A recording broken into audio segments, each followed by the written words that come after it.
So Kakenya, you're the first girl in your village to go to college in the U.S. What motivated you to pursue education when all your friends were getting married? When I was growing up as a young girl, um, my family or my mother was going through a lot of hardship. My father lived in the city and he came home once a year. And being the first girl in my family, I had to help my mom raise other siblings. We worked on the farm, we did everything together, and that was a hard life. I was betrothed when I was 5 years old to be married as soon as I get 13 years old.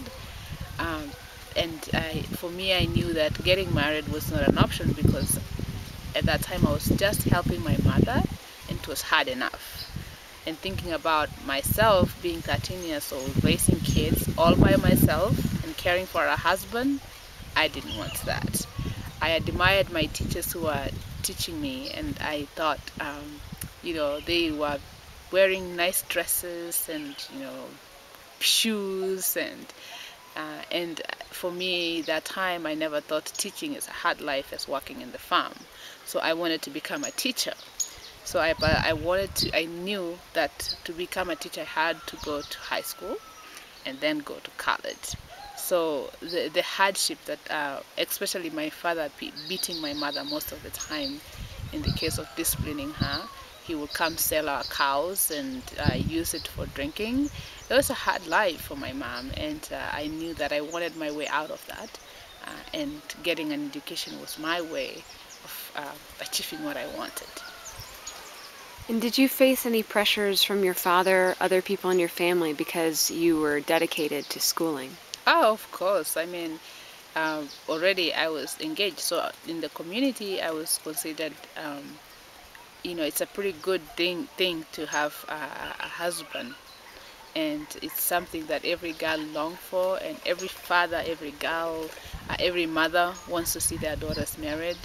And for me, I was very lucky enough that I had a young man when I was 5 years old who was supposed to marry me when I was 13 years old. There was so much pressure because for us, when you get married, the family, there's a dowry. So that's a wealth to the family. So my father's, and I don't only belong to my father, my real father, but everybody in the community who is my father's age is my father.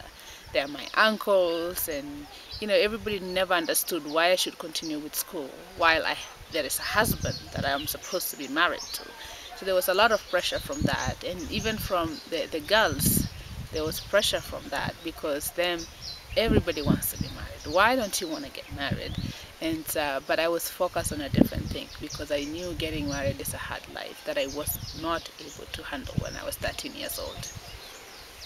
And during these times when you were making such unprecedented choices as a girl in a Maasai village, did you feel you had any allies, and who were they? I think my greatest ally was my mother. She really understood because she was married young. She didn't continue with her education, and she knew that when she was in school, some of the boys that she was in school with some of them were member of parliament, some of them were driving nice cars, some of them were living a better life than she was living.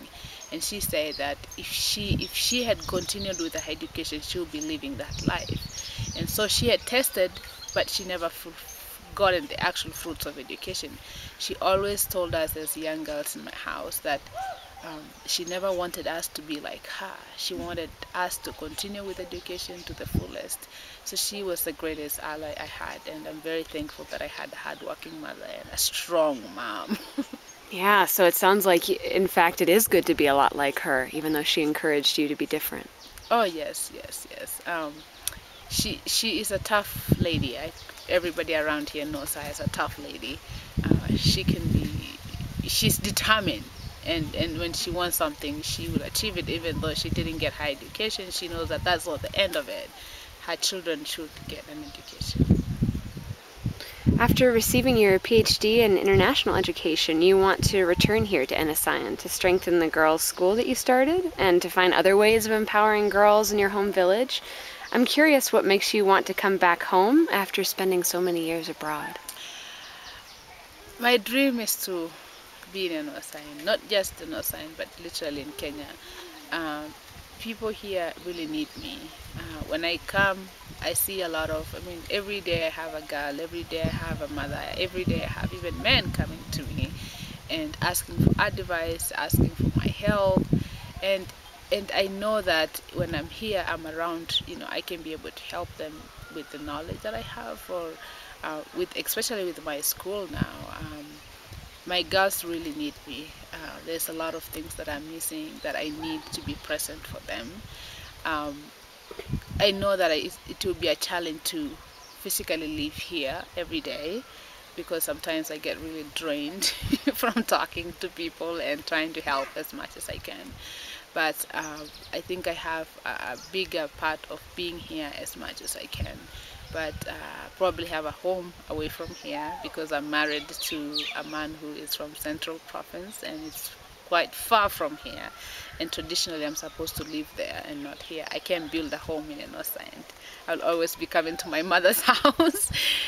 So I will be here. I will be devoted to do all the work that I can for this place. I'm also looking forward to raising other young women and ladies who will become leaders here, so that I don't have to physically be here. But if I can raise leaders in the near future, I can do the work now, so that in the future I can go and live with my husband.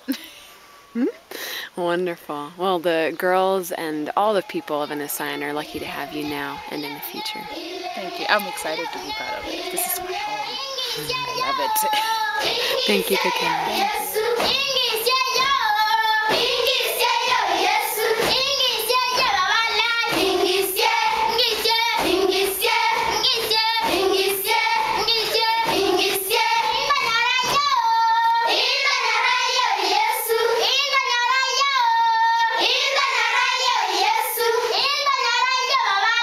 In the